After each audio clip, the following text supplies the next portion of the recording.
Yep. Correct. Correct. Mm-hmm.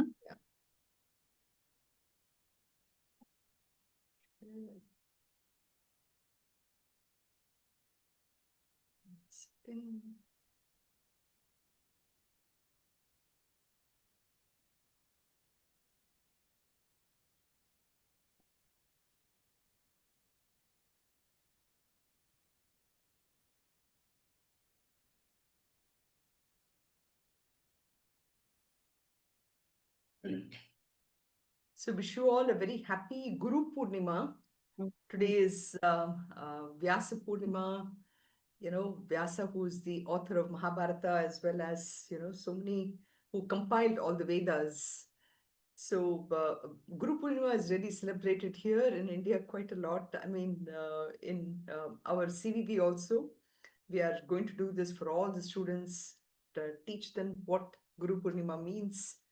So anyway, we'll get started. Om. Om. Om. Om Sahana Vavatu Sahanau Bhunaktu Sahaviryam Karavavahai Tejasvinavadhitamastu Mavit Vishavahai. Om Shanti Shanti Shanti. Okay. Gita, you want to start with chanting? Okay.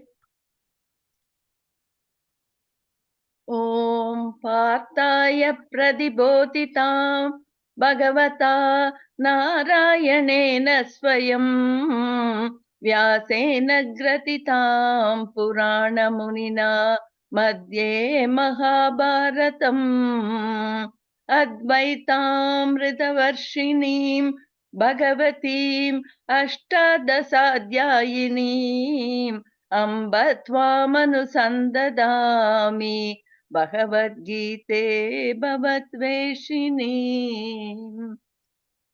नमोऽस्तु ते व्यास विशालबुद्धे पुल्लारविन्दायतभद्रनेत्र येन त्वया भारततैलपूर्णः प्रज्वालितो ज्ञानमयः प्रदीपः प्रपन्नपारिजाताय स्तोत्रवेत्रैकपाणये ज्ञानमुद्राय कृष्णाय गीतामृतदुहे नमः।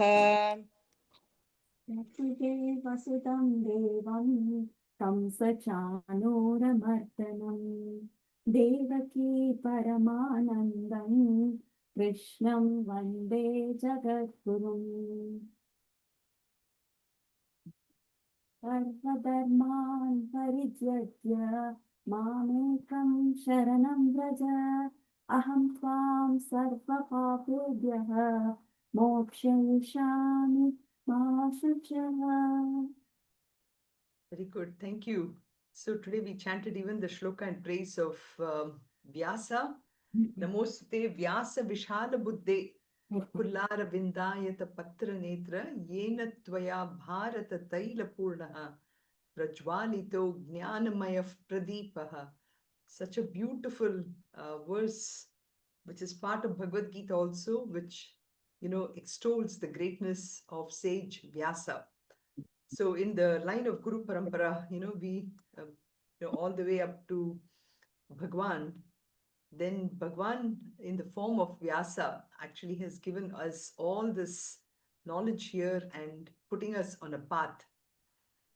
Okay, so maybe today I'm going to ask Meena, Meena, Jayashree, what was our discussion last week before we get to our reflections? I think we talked a little bit about how are we progressing last time, and we talked about generally, what is the progress we are making, and we had, matter of fact, from now on, actually, I was going to have a sort of a small quiz also on some of the shlokas. Some of these shlokas are so beautiful, and especially in the 12th chapter. We will try to see how specific shlokas or phrases from the 12th chapter we can actually use as a kind of reflection. And I was just wondering if um, anyone wants to say something before we get to the reflection part of it. Okay, no problem. So basically, yeah, go ahead, Jayashri. Yeah, the path of progression is just starting for me. I'm taking very basic steps. I'm trying to remember in and through everything that, we have to do it willingly, wholeheartedly, and without expecting any results, like do your best at all times. But sometimes, like driving is an issue for me because I commute a long distance and there's construction and traffic everywhere. So I try to be patient and try not to, be courteous as much as I can, but sometimes I just cannot do it. And I keep telling myself I have to get better and better. So, mm, so sometimes I'm okay. Sometimes, it's just my ego what Right. pops up and it prevents me from checking myself. I think the key word that you said, which is really the applicability in the 12th chapter particularly, is the word wholeheartedly. The word wholeheartedly means a lot. I mean, and we'll be focusing a little bit on that over here. So, in order for us, so the question is then, so we do a lot of things half-heartedly, correct? Like even, for example, we are studying Bhagavad Gita. And in the beginning, of course, we are drawn towards texts like Bhagavad Gita and Bhagavatam, Ramayanam, all this mainly because it talks about goodness, It talks about goodness, which is what we feel we are lacking in the world. And so we want to understand how can I practice to become good. And slowly, when I start to think about what is goodness, why do I need to practice goodness, and then realizing that by practicing goodness, I can actually be more peaceful. And then slowly from that, I start to develop love towards people. In the beginning, my love is only within my own family and everything, but then over a period of time, it starts to expand to a lot of people. So I practice love, and then from the way I practice love, then I practice a lot of the values. So soon, what started as a very half-hearted practice starts to become more and more wholehearted. When Jayshree was giving this example of when I'm driving, I'm sometimes tense because I'm going such a long distance. But that driving itself is a great sadhana. That driving is an amazing sadhana to practice so many things, actually. Am I being alert? Am I really forgiving the person who's coming in front of me? Did I really rush in getting out of the house? While rushing, did I snap at somebody? Right. Those kind of things. So there's so much even in the driving where, or the act of driving or before driving, there's so much that half-heartedness with which we are embracing something like Bhagavad Gita allows me to become a full-hearted sadhana, wholehearted sadhana. Thank So you. in that regard, I mean, last time my question was, how do we measure our progress? Hari Om. Yes, Meena? So, I mean, what she said wholeheartedly, I have a question here now. So, Yes. wholeheartedly differs from people to people. Is that correct? Sometimes we think, oh, I'm doing it really wholeheartedly. And sometimes, I mean, it may not be the same for each and every individual. Am I right or wrong? 100%. You are absolutely right. The definition of wholeheartedness does vary from individual to individual, and that is why Bhagavad Gita in chapter 6 actually gives you a very good definition, a very good practice of being wholehearted. last week also I used that example of the oil and the wick. When the oil, when a thick viscosity oil is flowing without a drop, there is um, our action should be like the dropping of the oil, where it's complete wholeheartedness, attention on the action itself. So simple thing to relate to is like cooking. When I'm cooking, do I take my phone next to my to the gas and keep it next to where I'm cooking so that I can actually see what messages are coming up? So wholeheartedly means 100% devotion, 100% attention to the action in hand. So Bhagavad Gita gives you an example of what if I did not have an idea of what wholehearted means. Bhagavad Gita gives you that gives you this what should I say? Gives you examples, gives you a shloka which tells you what wholehearted means.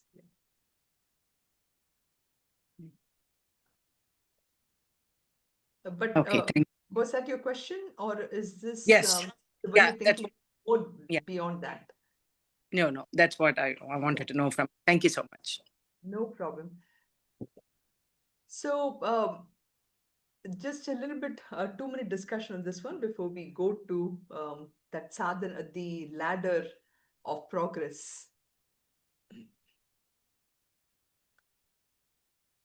Okay. So this is something to keep in mind, is what sadhanas are we really doing in order to improve my wholehearted devotion into the action. Simple things is actually this idea of slowing down, slowing down, um, not going, basically not trying to doing 10 different things, no multitasking, and then taking each action, seeing how I can do it better, for example. Those are all sadhanas.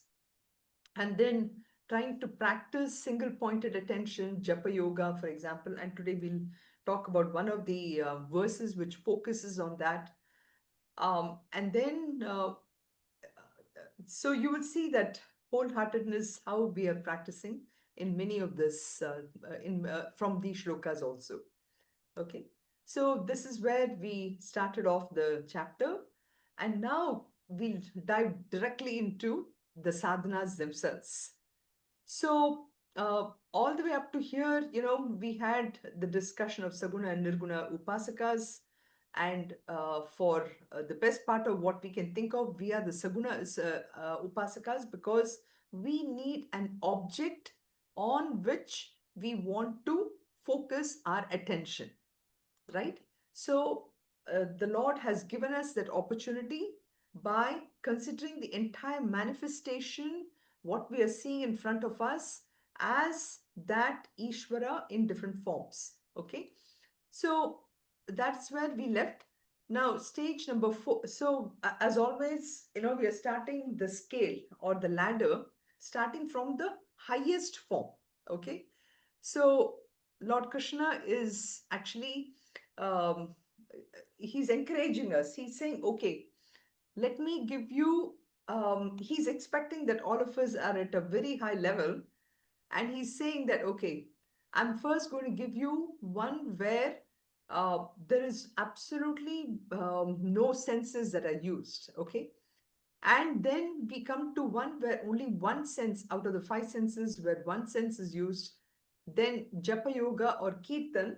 Japa Yoga, where you have, of course, your mind is, there's a mala or a book on which you're trying to write Japa Yoga, or Kirtan, where there is much more, like in a puja or in a bhajan, there's music.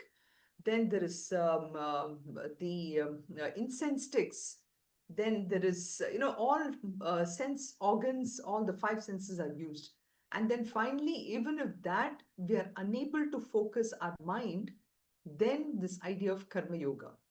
So you see, this is so stage one is Karma Yoga, followed by Japa Yoga, Abhyas Yoga, and finally Dhyana Yoga, if you want to look at it as a step by step, so that's the whole thing. So it's a kind of a measuring scale which is being offered here. Oh, where did I go? Yeah. So Dhyana Yoga, where the mind and the intellect is completely fixed on me. Okay. Or Abhyasa Yoga, where now I'm having a form. Okay. So Shloka number 9 is focused on Abhyasa Yoga, where, either the form could be, in the case of, Vaishnavites, could be the Spatika, or in the case of Saivites, it could be the Lingam, or that's the form we are seeing, or it could be the actual form, like Lord Krishna playing the flute, Lord Vishnu, Ganesha, so many different. So that's the aspect where we are saying, using a form where I'm constantly bringing my mind to the form. My mind loves to stray away into many different actions. I'm bringing it back. Then Vachika sadhanas is the kirtans and japa, what we talked about. Karma yoga is typically the way we look at action. For every action we expect an equal reaction. Correct? If I'm doing certain amount of work, I expect something out of it. So that is what we call as the fruit of action. So that is the fourth thing for shloka number 8, shloka number 9, 10, and 11. So those are the 4 sadhanas which we talked about, which we started to discuss. So today I'm going literally into the practical aspects, because last time we spent a lot of time discussion about it. So in shloka 8, because it's the highest form, he starts off with saying, so fix your mind only on me, place your intellect on me. Then after that, you will always live in me. That's how he actually starts to say that. So, fix your mind on me automatically. The only time one can even think about fixing a mind on the highest form is when I sit on meditation, correct? I'm not doing anything at all. I'm just fixing my mind completely on this Atman, Brahman, Narayana, however way we want to say it. And everyone, your mind is quiet, the intellect is also quiet. At that moment, my intellect is not questioning, saying that, oh, what is this form of Brahman? Nothing. The intellect is also quiet, the mind is quiet. In a sense, this head and heart has brought, is completely subdued, and uh, there is nothing but complete, what should I say, cessation of any kind of thought. And this technique is really what is beautifully explained in this stanza. Mai eva mana adatsva. Fix your mind completely on me. Mai buddhim niveshaya. So bring your mind, bring your intellect. Then you will have absolutely. So mai nivasishyasi mai eva atha urdhvam na samshaya. Then you will be completely only absorbed in me. So that is basically what he's saying. He's guaranteeing that you will attain this part of this. So that is the very first aspect of this measuring scale of sadhanas. Okay. So it is basically bringing your mind and intellect together and completely subduing it. So, as an example, we start a new job. When I start my new job, I tell myself the very first day, I write some goals for myself. Like within 30 days, I'm going to become a great friend of my boss. I'm going to know exactly what my boss wants, and I will I'm going to get this new project or anything. Or it could be, let's take maybe something which all of us at this age can really relate to, which is our New Year goals. We start off with making a New Year resolution, like simple thing as losing a weight, or giving up a certain bad habit of, I'm just going to use this example, especially in this day and age of social media and everything. I don't know. I nowadays when I see the reels and shorts, and forget about Netflix or Prime Video or Disney or anything these days. These shorts and reels and everything is becoming so addictive. You know, uh, so any kind of habit, I'm saying, it is literally our intellect, correct? That actually sets all these goals that I'm going to spend only so much amount of time seeing YouTube or seeing the my phone or whatever. But ultimately, the intellect is unable to keep that part of it, correct? It just completely loses itself to the mind, and the mind takes over. So Jnana Yoga, basically, this step is literally the Jnana Yoga step, where we are the only one and only uh, goal or resolution I want to make is, I recognize that at the end of the day, there is nothing in the world for me to aspire for. There is nothing in the world that I need to go for. The only thing that is left is, I need to realize who my true self is, and what is the relation of this true self to the entire world. So Jiva, Jagat, Ishvara, that's the sadhana of this step here. Jiva. So who am I as a Jiva? What is really this Jagat, what I'm seeing? Who is that Ishvara? And how can I be completely merged with that? So that is the one and only goal in this particular step. So this, yes, it is extremely hard. Why? Mainly because there is so much in our mind and intellect which has still not been, um, what should I say, fulfilled. So many desires. I'm sure if we take a notebook at this time and say, why am I not able to recognize this Jiva Jagat Ishvara? Why am I not able to subdue my mind? And I take a notebook and say, okay, what are my desires? I'm sure I can come up with at least 10 to 20 desires, right? So those are those desires which are actually a distraction for my sense organs. For example, I may say that, yes, I've gone to every part of the world, but I just heard that in Brazil, there is this one beautiful temple or something that, or is just amazing there. I need to go. So then what happens? My mind starts to plan, and I want to go there. It could be as simple as that, or it could be anything. You can just think, we can actually write down what those desires are.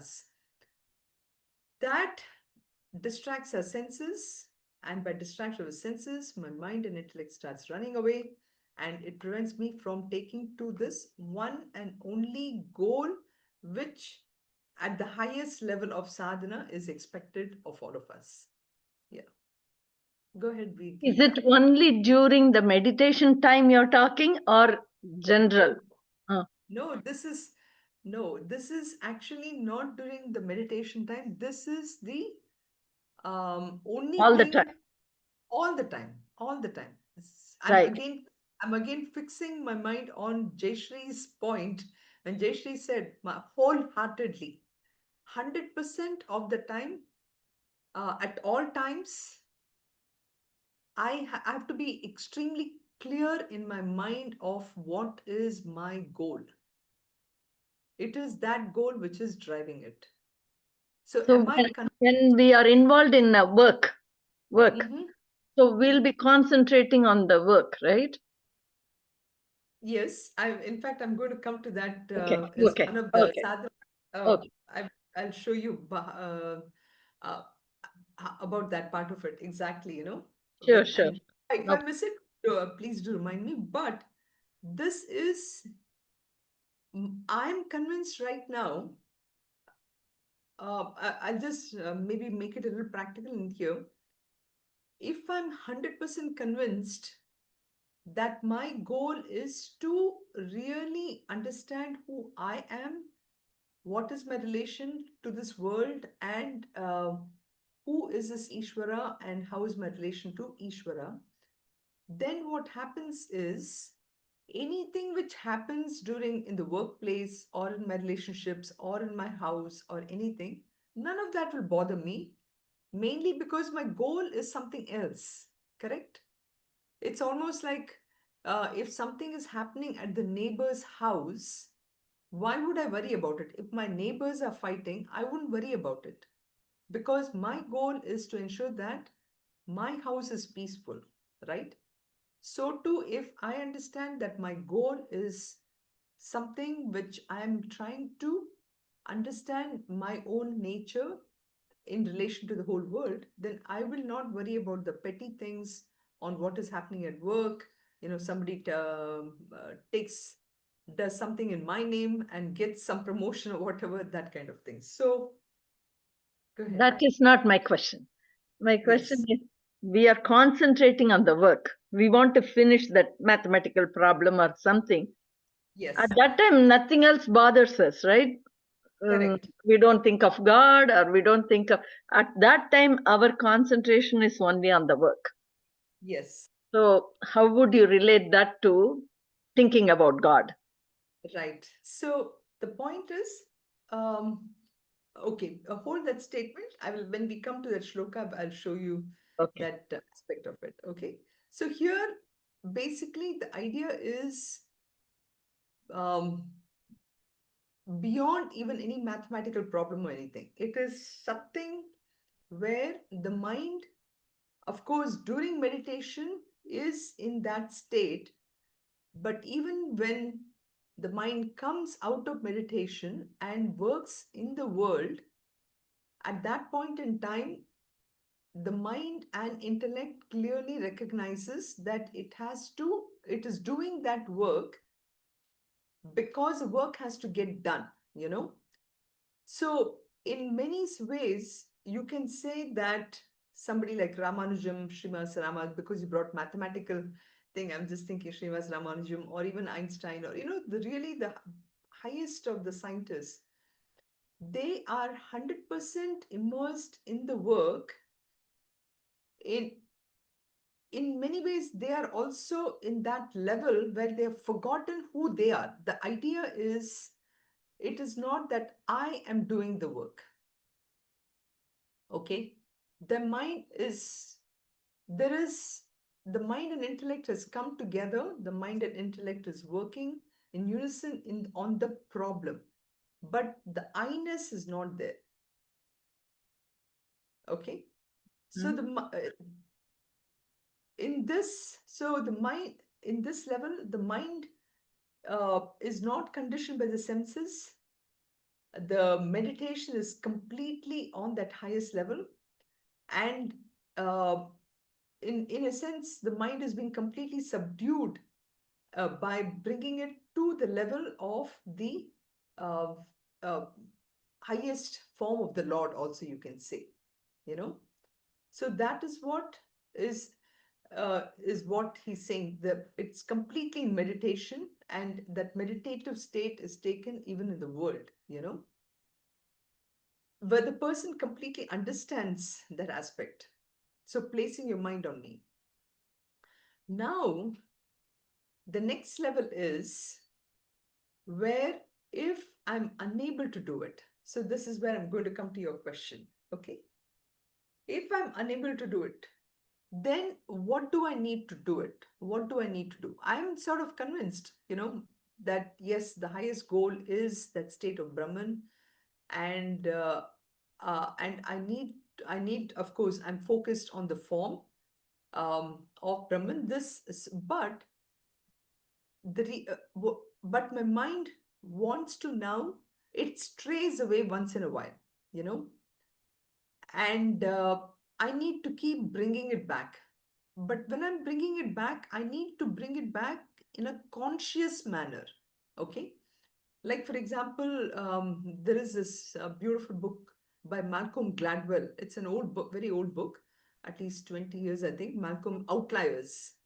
He emphasizes this thing called the 10,000 hour rule, for music. So somebody who's practicing music, he says, if you want to be really good in music, you have to practice for 10,000 hours. If you want to become really good at your work also, if you're learning a certain, let's say, Python or, some of these computer programs, make sure that you're doing at least 10,000 programs on Python if you want to become an expert, on that. So in the Bhagavad Gita in 6th chapter also, Krishna basically says that, it is very difficult for anyone to keep the mind completely on Ishvara, okay, on the form of the Lord. So he recommends this thing called abhyasa or repeated practice. So what do we do in this practice? We actually choose a particular object, like, maybe if it is lingam, or if you have a certain aspect, then following the instructions, we set a fixed time and place to meditate upon the object, and whenever our thoughts stray away, we bring it back slowly and slowly, and that is called as abhyasa yoga. So this abhyasa definitely is not, it is not possible if I do not consciously have an understanding that this world, for example, is very temporary. I have to understand for myself that, whatever new I'm buying, or whatever the companies are coming up with newer and newer, for example, even if it is our phone, which is coming up with a newer model, all this, I have to understand that at the end of the day, companies are there to bring my mind out of where I am. So I need to practice this vairagya constantly. I need to understand. Only if that understanding is there, can I practice abhyasa yoga. Abhyasa yoga is this practice of bringing my mind again and again to the thing. And that is what he's saying here. Athachittam samadhatum na shaknoshi mai stiram abhyasa yogena tataha mam ichha, sorry, mam ichhaptum dhananjaya. So he's saying if that stage of dhyana yoga is not possible, now you practice abhyasa yoga. Keep bringing your mind completely to this practice mode. Okay. So bringing, sitting, going to the prayer room and practicing this yoga of constant practice, steadily keep bringing this mind all the way to this one. So this is again identifying my mind with the Lord, with the form of the Lord. Right now, my mind is identifying myself with any of these material objects, relationships, situations, all these. There are only 5 things that the mind loves to go to, It is all these objects, situations, then relationships, and what else? I think time, basically, when I say time is, it will say, okay, right now, I think it's July. For you all also, the temperature is increasing to about more than 90, I heard, and sometimes, right? Already wishing, oh, I wish winter can come. So the mind goes to all these things and it is trying to take us away.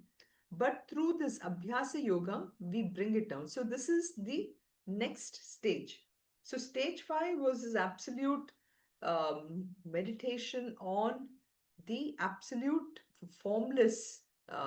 This stage 4 was on form. Stage 3 is this abhyasa yoga, yoga of constant practice. Okay. So now Krishna is saying, okay, you're not able to fix your mind on me, which is this jnana yoga. And you're finding it, even abhyasa yoga, to be very tough. So because, I have too many things that I really want to do it, I'm not able to sit well. So what do I do? Okay. So he says, abhyasepya samartosi mat karma paramo bhava madartam api karmani kurvan siddhim avapsyasi. So if you're totally incapable of even practicing any of this, now Gita comes your question, which is, how do I work in this world? So basically what he's saying is, do this thing called Japa Yoga or Kirtan, but I'll tell you what the thing is. So there is this thing called Navavida Bhakti in Bhagavatam. Okay. So this is like, when Prahlada, who is the son of the king of demons, Hiranyakashipu, and he was one of the greatest devotees of Lord Vishnu. So he was asked, actually, his father tells him, what did he learn in school and everything? And he said, he says, the one thing I learned, and this, by the way, as Shada Mami would also say, was the first Balavihar that was started. Okay. When Prahlad went to the school and learned things, he actually tells his father that one should only serve Ishvara by making every act as an act of worship. Okay. So any act, whether it's when I'm going to work, okay, when I'm going to work, I take that work as worship. Ishvara has put me in that position so that whatever desires I had in my mind, I'm able to exhaust it in the form of Karma Yoga by offering not just Karma Yoga, but the Bhakti Yoga also, because I'm now taking all the people around me as the form of the Lord. Okay. So here the 9 things from Prahlad's time is being taught, but which we can actually tailor it to today's world. So Dasyam, Dasyam is the service. So serving the Lord as a kind of a servant, as if I'm serving that master, my boss is the master, for example. But that doesn't mean that I allow the boss to take advantage of me. That is not what it means. It essentially shows that I'm taking my ego out of myself and I'm doing only what the work demands of my attention. Typically, the way for us is, if I'm doing something, there's always this expectation that my boss should say that I did a good job, or my co-worker should recognize my skill, all this, right? So this is what has been said in Bhagavatam can be taken as a kind of a yardstick for today's thing also. So he talks about, Shravanam, which is listening to stories, Kirtanam, always my mind should be engaged whenever I'm not doing something about singing the glories of the Lord. And that is why I think in our Indian literature, in our music, we have all the great, like Saint Tyagaraja and all of them, always, having the songs in the name of the Lord. In the Western world, for example, I don't know how many of the music pieces have been coined with that aspect, right? And then Smaranam, constantly thinking and meditating upon the Lord's form, qualities, and presence. Padasevanam, serving the Lord's feet. Archanam, performing that worship. Vandanam, offering prayers. Dasyam, doing the service. Sakyam, developing a close relationship. And finally, Atmanivedanam, offering ourselves completely. So, to your point, Geeta, even when I'm working, the attitude is to give up my ego. It is not that I am working. When I see, at the end of the day, the mind needs a focal point. The focal point many times is myself. I am doing this job, I am doing this job, I am doing this job. Let's shift that focal point to it's not that I'm doing it for you. I'm doing it for you. I'm doing it for you. And who is that you? It is nothing but Ishvara in the form of everyone around me. It's a shift in the mind, and that needs practice. Every time when I'm doing something, I have to constantly remind myself, am I doing it for myself? Am I doing it for you? For you, when I constantly keep practicing that, which of course doesn't happen by itself.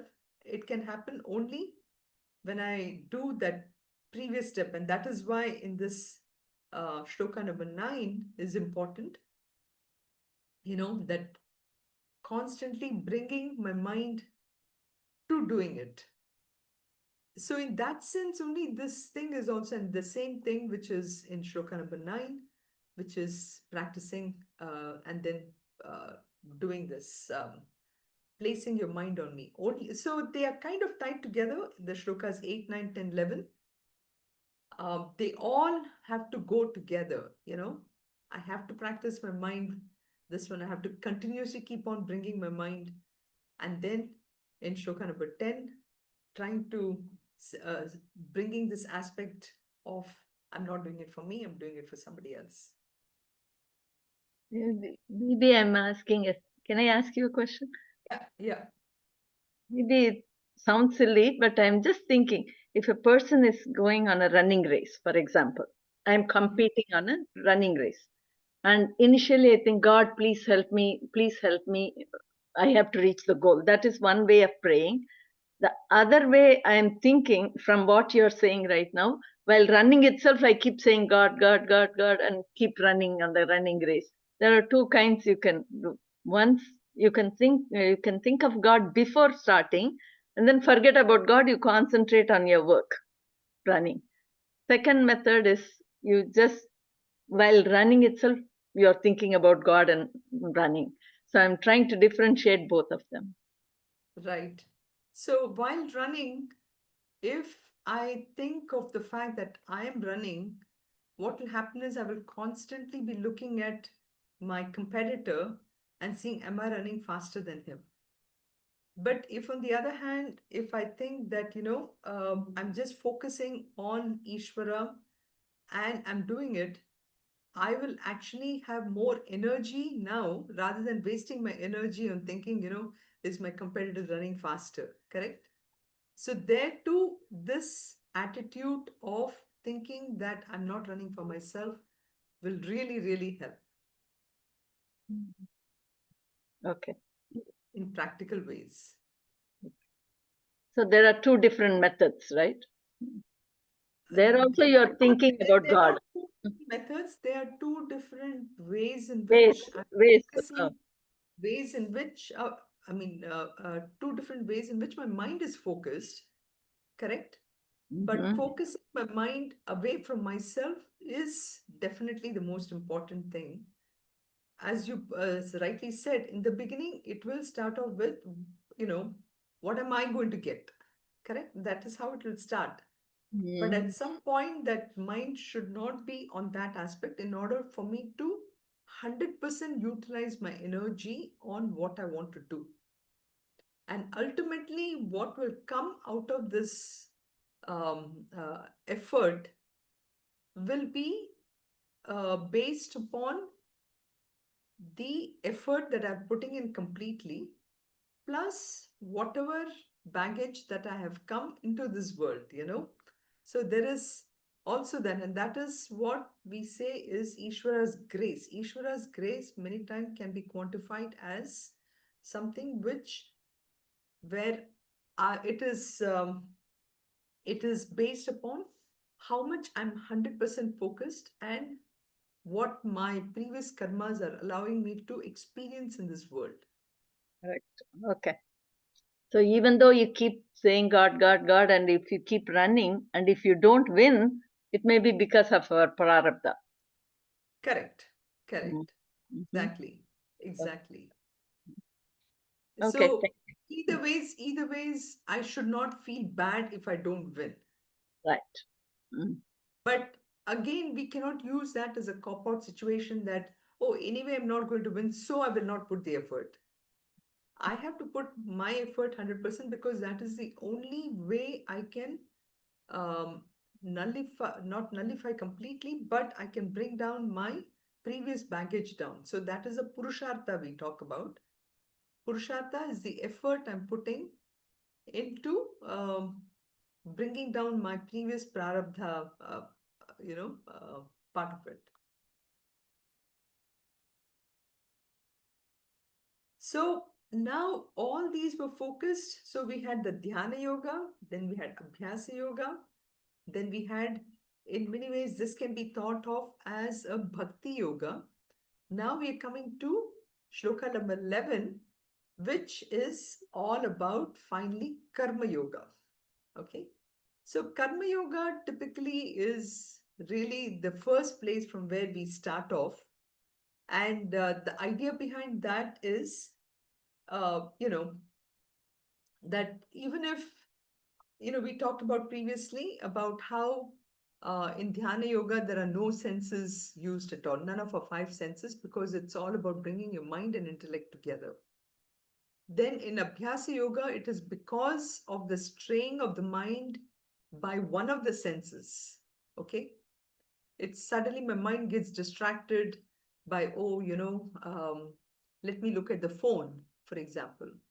And the phone, it's basically your eyes are distracted, something like that. So then you have this bhakti yoga, where we said that more of the senses are used, where, through this japa yoga or kirtan, you have, like I said, whether it's kirtanam, you have the sound, you have the, the five senses, your mouth is moving with the bhajans, your ears are listening to beautiful music. So all this.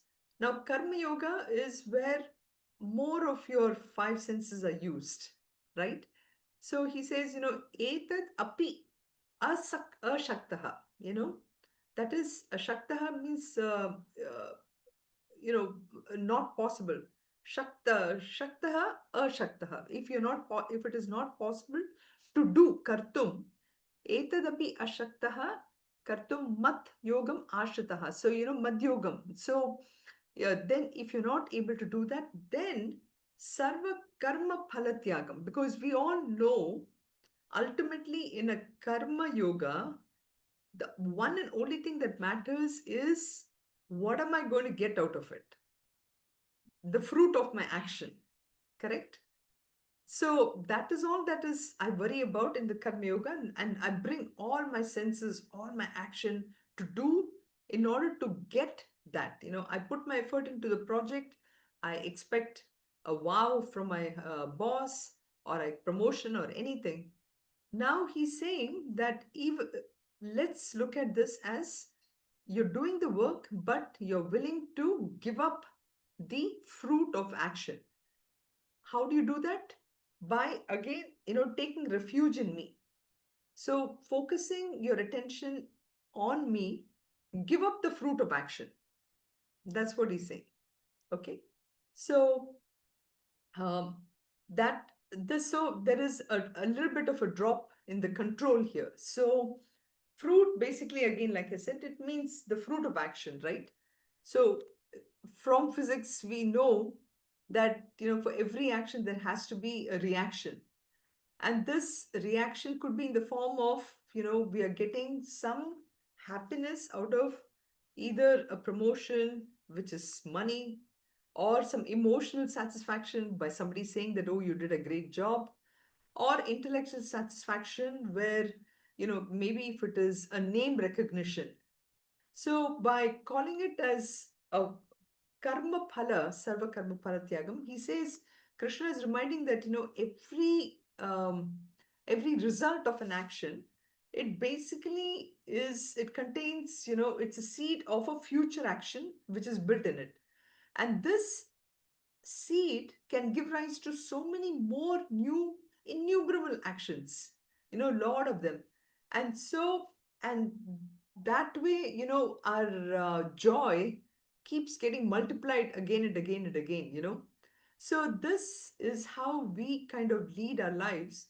So Krishna is saying, control your mind and your senses by not being attached to that fruit of action. You just uh, uh, place it in front of the Lord. Okay, sarva karma palatyagam. Just give it up, saying that, oh Krishna, you take everything, this fruit of action, I'm doing it only for you. And this way, act in the world. So this is the next step of sadhana, which is now you're acting in the world, but giving up the fruit of your action. So this renunciation of fruit of action is probably the biggest sadhana for somebody like Arjuna. Okay. And who's Arjuna? Arjuna is all of us. So Krishna is saying, okay, if you're not able to do all that, at least start off with this step here of Karma Yoga. Okay, so this is probably for all of us the first step or simple and a basic technique that will take us one step closer to Ishvara. Okay, fruit of action. So these are actually the 4 steps. Now so essentially in the last 4 shlokas, we had the series of steps that basically allows us to finally understand the goal, which is Ishvara. And it again is based upon like when Meena asked the question, about wholeheartedness, right? She said the meaning of wholeheartedness itself can be different for different people, right? And so too, for all of us, our qualifications which we have are different in how we are climbing these steps to go to the ultimate goal of Ishvara. Okay. So Jnana Yoga was given first for those who have given up attachment to the body. Abhyasa Yoga was given for those who can sit, for meditation. Bhakti was given for those people who can do every action for Ishvara. And Karma Yoga finally was given for those who can dedicate the results of their action to Ishvara. Correct? So now we see in this shloka number 12, which is like the last shloka of the series, before we come to a whole, from shloka number 13, you will see there is about 40 values which is given to describe the person of perfection from a standpoint of what kind of qualities this person should have. Okay, so shloka number 12 is very interesting. Here he gives a recap of all the shlokas which this one, plus some more information. So he says, Shreyo hi jnanam abhyasat jnanat dhyanam visishyate dhyanat karma phalatyagam tyagat shantiranantaram. So you see, he's trying to describe how one is more superior than the other. Okay. So first he says, knowledge is superior than practice. So abhyasa, so we talked about what is abhyasa. Abhyasa is this aspect of our mind, bringing it again and again and again to this form of the Lord, right? So that practice, he says, understanding something is much more superior than actually doing this consistent practice. So consistent practice, for example, could probably sometimes also mean that, it's a mechanical form, like, I'm bringing this without understanding what I'm doing, without involving the mind and the intellect. Okay. So without understanding something, we cannot do anything. That's the part that he's trying to say here. Okay, then jnanat dhyanam vishishyate. So knowledge is great, but it has to be put in practice. So he says, meditation is very important. Once you have the knowledge, start to meditate. But don't do meditation without having the knowledge of what we are doing, or how are we doing it, and what is the goal and everything. So knowledge gives you the goal, everything, but it's very theoretical.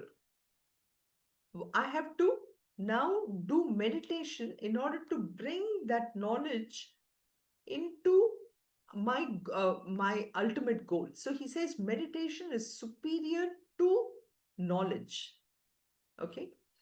Now, here, actually, when he says meditation, it is not just this act of concentration or something.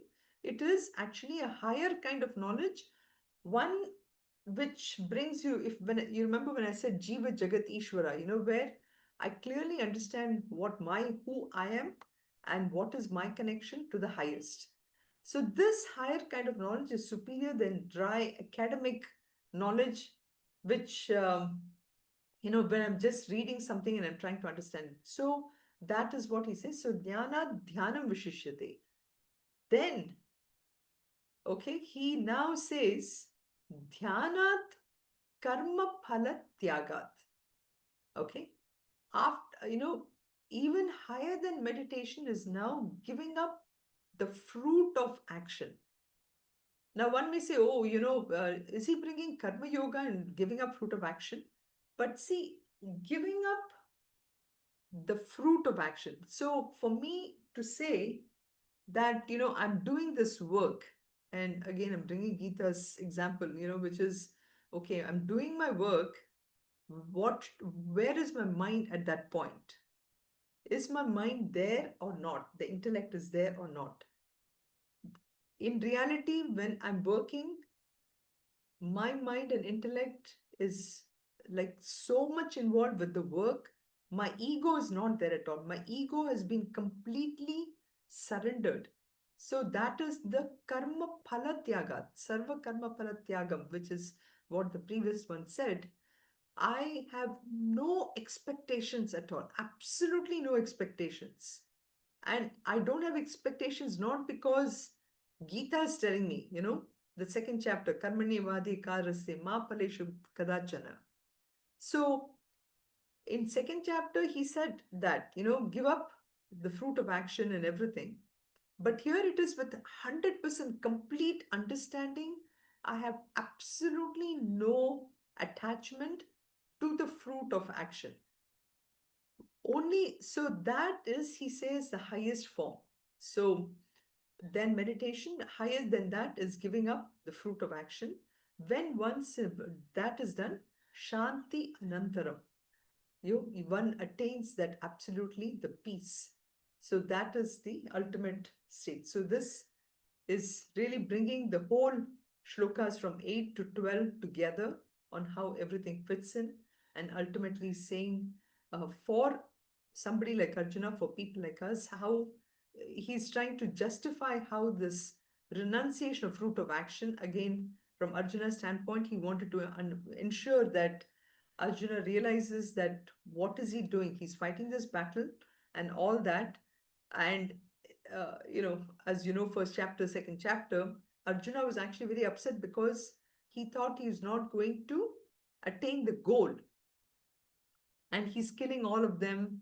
All that is what he thought is happening. But Krishna is bringing him to, again, this point that, he has to forget about all that and just do his job as a warrior. Okay. So this shlokas again is the summary of the whole thing. So you see shloka number 12 is talking about renunciation, talking about Shravanam, Mananam, all that. And 8, 9, 10, 11 is the Upasakas, this Upasana part of it, the various practices. I have one question. Karmanya Vadika Ma Palesu, that one and this one, there also we said don't look for the results. Here also says don't look for the results. Correct. So I'm trying to understand both. Right. So there, it was in the second chapter, correct? Where Arjuna is not yet gotten the knowledge. Now, Krishna has walked him through these various chapters, and now Arjuna is actually convinced, right? Because he's the one who's asking this question even in the beginning of the 12th chapter. Who do I pray to? Do I pray to you in the absolute form, or do I pray to you in the form of this? He, in fact, has now a better understanding of the word Ishvara itself. So it is with all that knowledge part of it, now Krishna is again bringing that same aspect of giving up the fruit of action. Earlier in second chapter, Arjuna did not understand it. So even if you're blindly following something, Krishna is saying that, give up, don't think about it, even blindly. But now it is with complete understanding. Okay. Any other questions about this? So next week, for sure, we will have a short quiz actually on this whole aspect, okay? We will, just on the shlokas 8 to 12. Yes, Meena? So I have a question. So you said, while doing sadhanas, it needs a sharp intellect, clarity of thought. So that sharp intellect, I think it's a very, very powerful word. So next Yes. week, if you can spend some time and explain, that will be really great. Sure. Sure. How do we develop the sharpness of intellect is extremely Yes. important. It's one of the most important thing for even leadership in the material world, because Yes, exactly. you're thrown from all sides, all kinds of problems. But in spite of it, which one do you prioritize? All that needs the sharpness of intellect. Yes. So we'll talk about that, on how these sadhanas can help in the material world also with the same things. Yeah. Okay, thank you. So shlokas 13 to 20 actually are the characteristics of this ideal devotee, and so all of them really, you can see how beautiful each one is. Such a beautiful quality to be practiced. Adveshta Sarva, he starts off with uh, Adveshta Sarva Bhutanam, somebody who does not hate anybody, somebody who's friendly, compassionate, who's free from, nirmamo nirahankaraha, samadukha sukhakshami, and then somebody who's ever content, self-controlled. So again, they're all, um, they come from the sharpness of intellect and the clarity of the mind. Somebody who has such a clear mind will have all these uh, qualities. I just put a few of them, up to 30, but 40 of these things, we will go through it and help understand a little bit. And we'll actually use this as a sadhana too for ourselves, see, make a kind of a chart or whatever and see how much we can practice. And this completely with understanding, of course. Okay. सर्वे भवन्तु सुखिनः, सर्वे सन्तु निरामयाः, सर्वे भद्राणि पश्यन्तु, मा कश्चित् दुःखभाग् भवेत्. ॐ शान्ति शान्ति शान्तिः. ॐ पूर्णमदः पूर्णमिदं पूर्णात् पूर्णमुदच्यते, पूर्णस्य पूर्णमादाय पूर्णमेवावशिष्यते. ॐ शान्ति शान्ति शान्तिः. हरिः ॐ श्री गुरुभ्यो नमः. हरिः ॐ.